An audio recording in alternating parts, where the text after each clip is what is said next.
ini sudah duduk dan pengunjung serta penasihat hukum dan juga jaksa penuntut umum sudah diminta untuk duduk. Dan dengan ini sidang akan segera dimulai dan kita akan menyaksikan jalannya sidang replik pada hari ini berikut ini.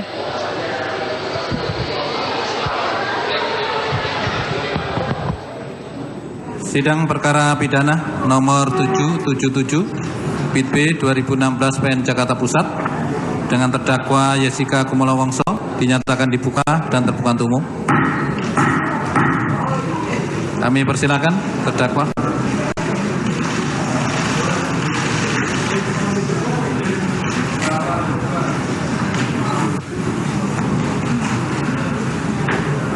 Apakah hari ini dalam keadaan sehat? Sehat ya. Kita lanjutkan persidangan. Sebagaimana yang telah diagendakan, hari ini adalah pembacaan replik dari penuntut umum. Apakah penuntut umum sudah siap dengan repliknya? Siap, Yang Mulia. Kami persilakan untuk dibacakan. Terima kasih, Yang Mulia. Kejaksaan Negeri Jakarta Pusat untuk keadilan.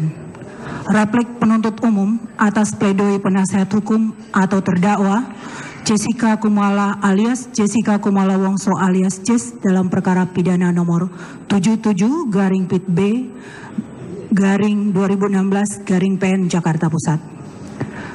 Majelis Hakim yang kami muliakan, saudara penasihat hukum yang kami hormati.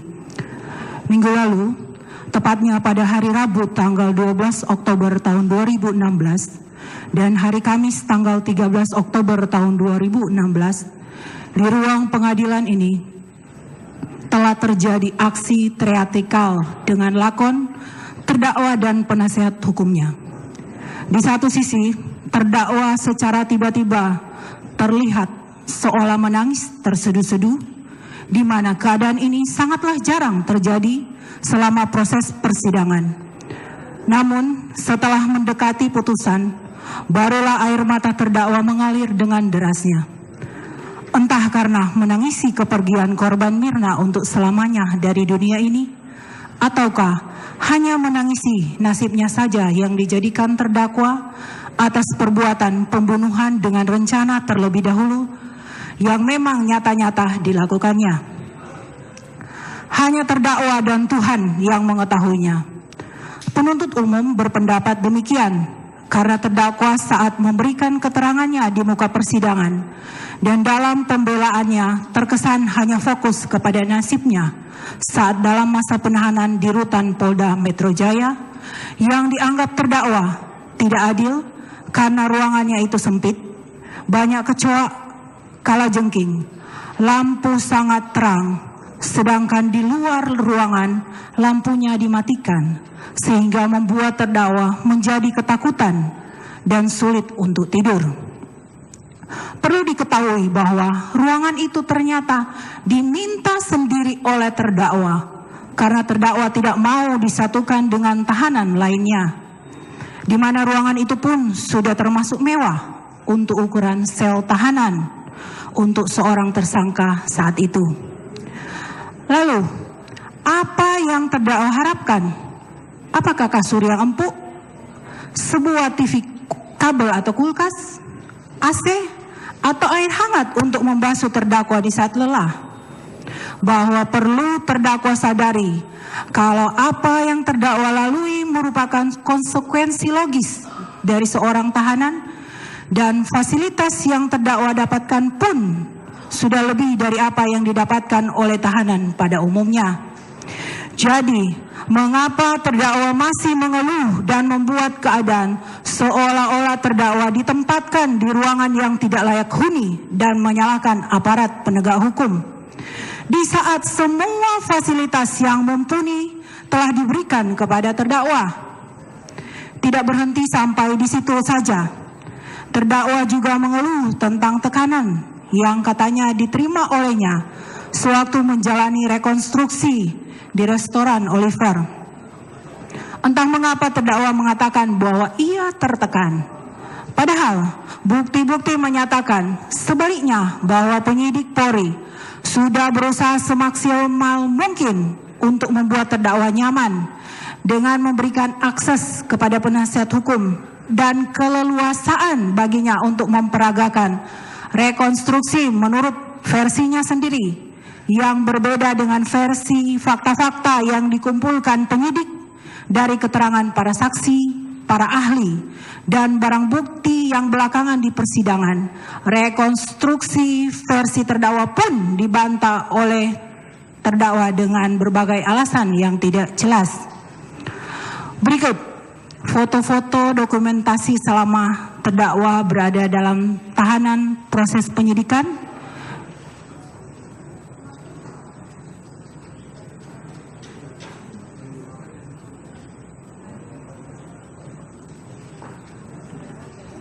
Yang mulia, kemarin kan kita juga dilarang untuk melihat foto. Ini kan bukan barang bukti yang dalam berkas perkara.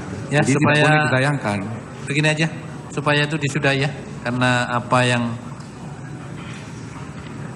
dibacakan dalam replik adalah apa yang dibacakan dalam catatan ya. Terima kasih Yang Mulia. Ya. Jadi, di mana pemaksaan dan tekanannya? Rekayasa pikiran. Masih ditayangkan Yang Mulia itu, minta dimatikan.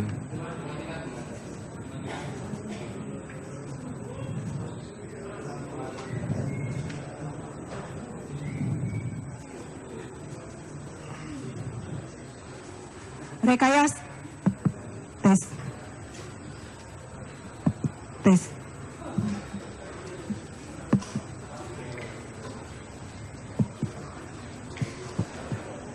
Kami lanjut.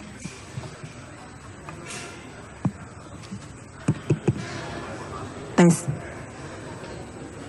Rekayasa pikiran apa yang terdakwa ingin sampaikan kepada majelis hakim dan kepada seluruh rakyat Indonesia yang mengamati sidang ini dengan pernyataan dan tangisan terdakwa itu? Bukankah terdakwa menangisi dan menyesali kepergian korban Mirna untuk selama-lamanya? Malah terdakwa menangisi atas konsekuensi logis dari perbuatannya sendiri. Sungguh suatu ironi. Bahwa sesuai putusan pra-peradilan nomor 04/PIT/2016/PN Jakarta Pusat tanggal 1 Maret tahun 2016, Hakim telah memutus bahwa proses penyidikan khususnya masalah penahanan telah sah menurut hukum, di mana putusan pra-peradilan tersebut telah berkekuatan hukum tetap. Sehingga pernyataan terdakwa dalam pemeriksaan terdakwa dan nota pembelaan bahwa dirinya merasa ditekan oleh penyidik sudah dilakukan pengujian secara objektif dalam proses pra-peradilan tersebut.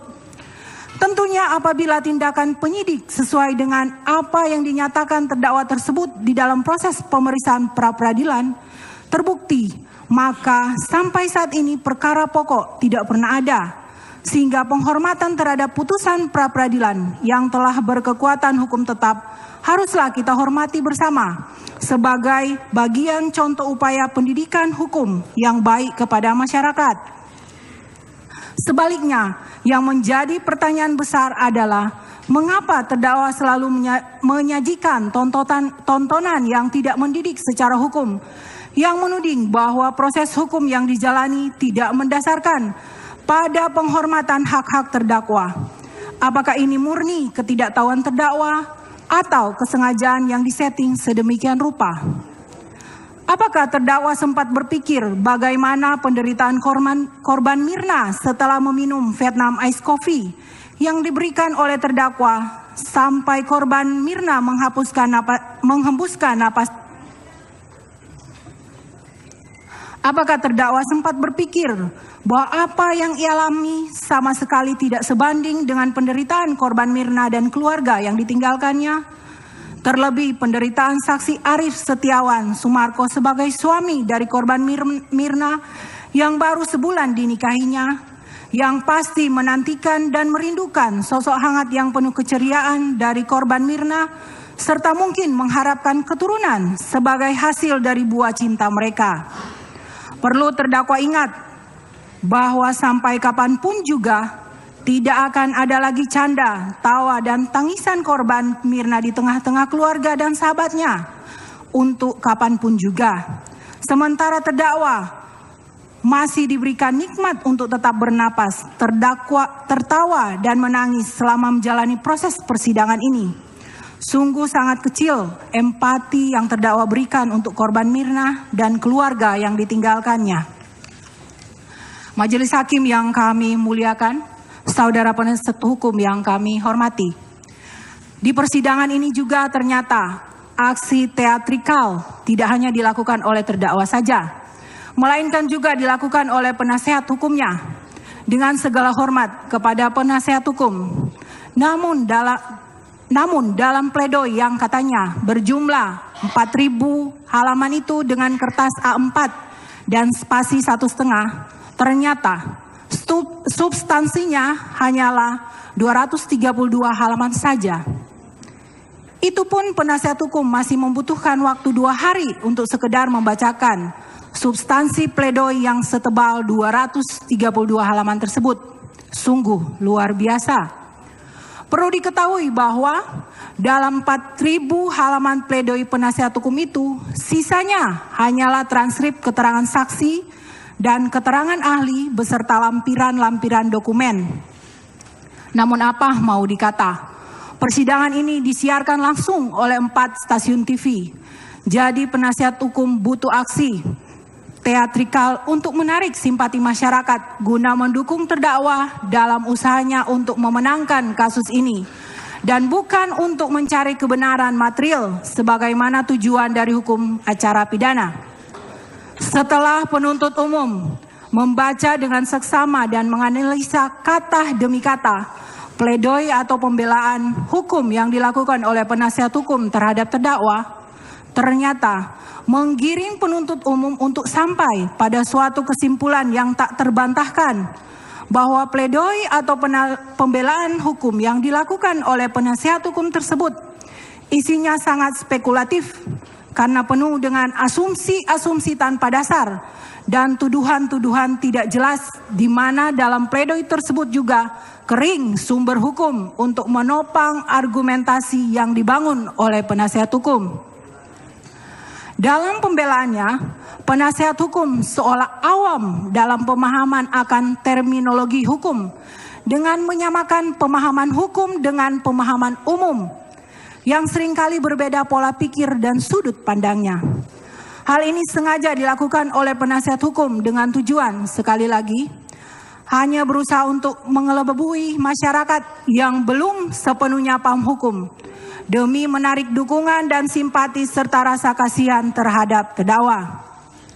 Majelis Hakim yang mulia, dalam persidangan sebelumnya dapat penuntut umum buktikan bahwa banyak sekali kebohongan luar biasa yang disampaikan oleh penasihat hukum dalam pledoi, yakni: pertama, sehubungan dengan 5 gram sianida yang menurut penasihat hukum merupakan kebohongan dari penuntut umum karena tidak ada seorang pun yang menyatakan hal itu di persidangan, di mana penasihat hukum dengan lantangnya mengatakan bahwa dunia melihat persidangan ini, pledoi halaman 224.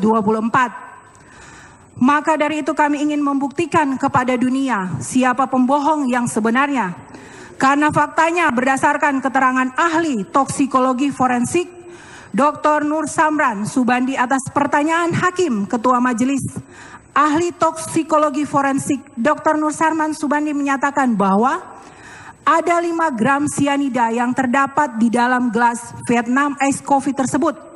Silahkan dilihat di link YouTube pada menit ke-18:07 sampai dengan menit 18:48 menit. Hal ini juga diamini dan dikutip secara detail oleh penasihat hukum dalam pledoinya pada halaman 1618 bahwa ahli Nur Sarman menyatakan kandungan isi gelas itu 5 gram per liter per 350 mililiter. Lalu, siapakah pembohong yang sebenarnya? Dalam persidangan sebelumnya, penasihat hukum terdakwa menyatakan bahwa telah mengajukan permintaan secara resmi kepada beberapa stasiun TV untuk mendapatkan rekaman persidangan yang digunakan oleh ahli Rismon Sianipar untuk menganalisa CCTV. Namun faktanya, Pihak Kejaksaan Negeri Jakarta Pusat mendapatkan jawaban dari 3 stasiun TV, di mana pada intinya 3 stasiun TV tersebut menyatakan dengan tegas bahwa belum pernah menerima permintaan rekaman persidangan secara resmi dari pihak penasihat hukum. Sehingga secara logis dan yuridis, 3 stasiun TV tersebut tidak pernah memberikan rekaman persidangan resmi apapun kepada penasihat hukum untuk ditayangkan pada persidangan tanggal 15 September tahun 2016. Majelis Hakim yang kami muliakan, saudara penasihat hukum yang kami hormati, tindakan penasihat hukum ini sungguh sudah dalam tahap yang memprihatinkan. Sampai sejauh itukah keinginan menang dari penasihat hukum sampai harus menghalalkan segala cara? Apakah sampai harus menutup mata, Semua telinga, tenang, dan ya. hati? Kalau berkeinginan untuk menyaksikan persidangan ini, agar supaya tenang, ya. Ya. Kalau sekali lagi nanti kita keluarkan semua penonton, ya. Silakan. Terima kasih Yang Mulia. Kami ulangi, apakah sampai harus menutup mata, telinga, dan hati kita sebagai manusia demi untuk memenangkan suatu kasus pidana dan membela kliennya? Ada apa ini semua? Mengapa penegakan hukum menjadi sebegitu kotornya dinodai oleh fitnah dan kebohongan di muka persidangan dengan berdalih sebagai suatu pledoi, di mana kesantunan dalam bertutur kata dan menyampaikan pendapat kita sebagai bangsa Indonesia yang beradab, di mana kode etik profesi sebagai seorang advokat yang seharusnya dijunjung tinggi oleh penasihat hukum, di mana sportivitas kita dalam bertanding dan berargumentasi hukum secara fair. Apakah semua itu sudah ditinggalkan oleh penasihat hukum hanya demi memenangkan kasus ini yang katanya tidak mendapatkan bayaran sedikit pun, namun dapat menghadirkan para ahli terkemuka dari luar negeri? Kedua, selain itu, ada kebohongan yang dinyatakan oleh penasihat hukum di muka persidangan sehubungan dengan fee dari ahli patologi forensik Profesor Beng Beng Ong dari Australia yang pernah dipertanyakan oleh penuntut umum sehubungan dengan persoalan imigrasi, yang secara nyata di persidangan dijawab oleh penasihat hukum bahwa tidak ada seorang ahli pun yang dihadirkan di persidangan itu tidak dibayar. Namun ternyata saat ahli patologi forensik Profesor Beng Beng Ong keluar dari kantor imigrasi setelah dilakukan pemeriksaan, penasihat hukum yang lain menyatakan bahwa ahli patologi forensik Profesor Beng Beng Ong tidak dibayar atas jasanya memberikan keterangan di persidangan. Jadi, mana yang benar? Siapa yang berbohong? Siapa yang dapat kita percaya apabila para penasihat hukum yang tergabung dalam satu tim saja saling bantah? Untuk hal sesederhana ini saja, mereka saling berkata yang tidak sebenarnya, apalagi untuk hal yang lainnya. Ketiga, kemudian ada lagi kebohongan lain yang dinyatakan oleh penasihat hukum terkait pernyataannya itu. Jadi, sebenarnya kalau jaksa penuntut umum membaca berita acara pemeriksaan Dr. Jaja Surya Atmaja, ini jaksa penuntut umum sudah tahu bahwa Wayan Mirna Salihin tidak mati sebab sianida. Tetapi jaksa penuntut umum tidak sportif. Seharusnya Dr. Jaja Surya Atmaja dihadirkan sebagai saksi.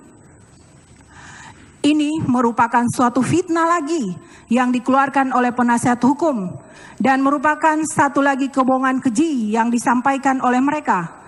Karena faktanya dalam berkas perkara memang terdapat berita acara pemeriksaan Dr. Jaja sebagai saksi yang diperiksa di depan penyidik pada hari Selasa tanggal 29 Februari tahun 2016.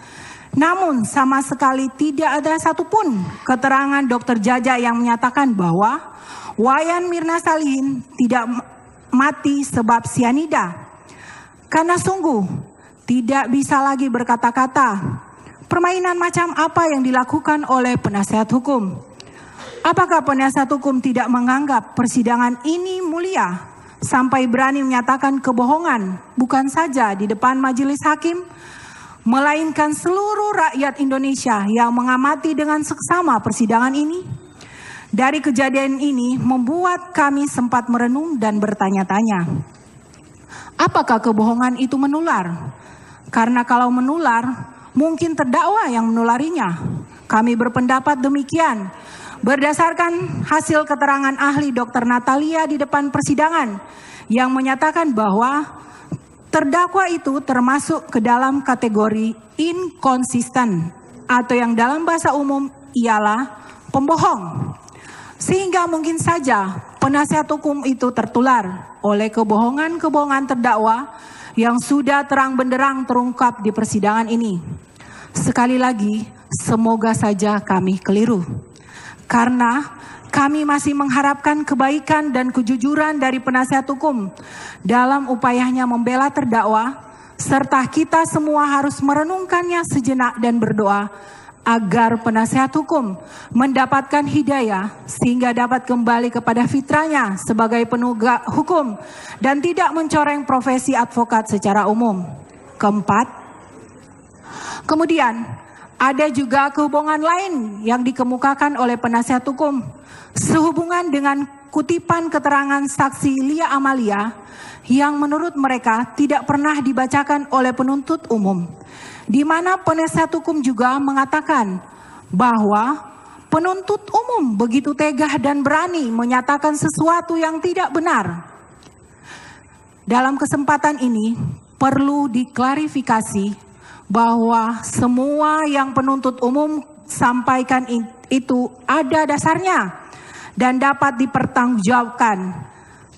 Karena hal tersebut sudah dipertanyakan dengan cara dibacakan inti keterangan BAP Lia Amalia angka 6 saat pemeriksaan ahli toksikologi Dr. Retnat Budiawan yang juga terdapat dalam fakta persidangan dan dapat di cross check oleh majelis hakim melalui link YouTube pada menit, kami ulangi, pada menit ke 2232 sampai dengan 2314. Jaksa, dari data-data yang diperlihatkan, itu saya tidak melihat dalam, kami ulangi, tidak melihat data BAP Lia Amalia, petugas rumah sakit, kami ulangi, petugas rumah duka Darmais. Di situ dikatakan bahwa pada saat dia melakukan rias, itu muka korban kemerahan, berbeda dengan keterangan Dokter Jaya. Anda dapat tidak BAP itu? Ahli, saya tidak dapat BAP itu. Jaksa, apakah muka kemerahan yang tadi saya lihat di gambar itu termasuk ciri-ciri orang keracunan sianida, cherry red yang tadi Anda katakan? Ahli, ya, awalnya memang tidak ada karena kemerahan juga harus khas. Jaksa, tapi itu salah satu ciri ya? Ahli, ya. Jadi, mengapa penasihat hukum masih saja menuduh penuntut umum melakukan perbuatan keji, padahal kekejian itu datangnya dari mereka sendiri? Kalau kita ingin fair, maka seharusnya dalam ribuan halaman pledoi penasihat hukum yang isinya kebanyakan adalah transkrip persidangan itu, seharusnya juga ditemukan hal tersebut. Namun begitu kagetnya penuntut umum setelah membaca kata demi kata transkrip persidangan ahli toksikologi Dr. Retnat Budiawan dari halaman 3070 sampai dengan halaman 3159, karena sama sekali tidak ditemukan satu kata pun yang menyangkut pertanyaan yang membahas BAP saksi Lia Amalia. Ada apa ini sebenarnya? Mengapa transkrip persidangan yang menyangkut BAP saksi Lia Amalia itu harus dihilangkan oleh penasihat hukum? Padahal ribuan lembar isi pledoi mereka hanya berisi transkrip persidangan yang seharusnya dapat dijadikan acuan karena terkesan lengkap. Namun apa mau dikata, ternyata transkrip persidangan mereka pun tidak akurat. Sungguh disayangkan, karena ribuan lembar transkrip persidangan itulah satu-satunya kelebihan dari pledoi penasihat hukum. Kelima, ada lagi tuduhan lain yang tidak berdasar yang dikeluarkan oleh penasihat hukum sehubungan dengan pernyataan kalau ada kamera CCTV di restoran Oliver yang mengarah langsung ke meja 54, namun sengaja tidak disita dan diperlihatkan oleh penuntut umum di persidangan.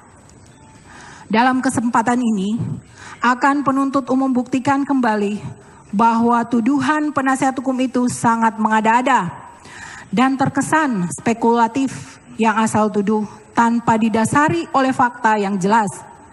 Penuntut umum berpendapat demikian karena berdasarkan keterangan saksi Devi dalam persidangan telah dengan jelas dan tegas menyatakan kalau penambahan CCTV itu baru dilakukan setelah peristiwa tanggal 6 Januari tahun 2016 dan bukan sebelumnya.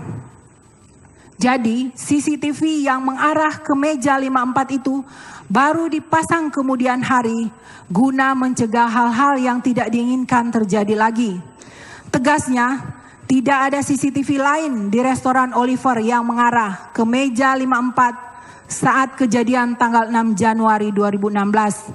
Hal ini dapat dilihat oleh majelis hakim dan seluruh masyarakat melalui link YouTube dengan judul Manajer Oliver jelaskan CCTV saat coba sisa kopi Mirna saya coba rasanya kok. Demikian transkrip sebagai berikut. Menit kedua, detik ke-48, jaksa. CCTV itu real time atau tidak di restoran Oliver? Saksi, ya real time. Jaksa, bagaimana Anda tahu itu real time? Saksi, semua manajemen level itu kita punya CCTV aplikasi di handphone. Jadi kalau untuk mengecek kayak dari owner semua ke manajer, itu kita punya semua dari handphone. Jaksa, di handphone Anda terkoneksi langsung dengan restoran Oliver? Saksi, ya terkoneksi langsung, bisa langsung dengan jaringan internet.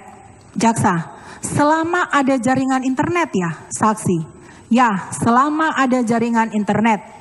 Jaksa, sejak kapan terkoneksi dengan jaringan internet itu CCTV-nya?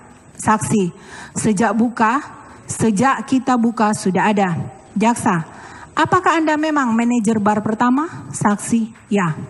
Jaksa, itu selama periode dari pertama kali masang sampai sekarang, apakah pernah ada servernya down atau servernya rusak sehingga mengubah jam CCTV itu? Saksi, oh tidak ada, tidak ada. Menit 3 detik 42. Jaksa, setelah kejadian itu, setelah tanggal 6 Januari itu, apakah ada perubahan dalam hal CCTV-nya, pemasangan CCTV? Saksi, penambahan Pak, menit 3 detik 55. Jaksa, mereknya apakah sama? Tahu nggak? Saksi, mereknya sama, Telview.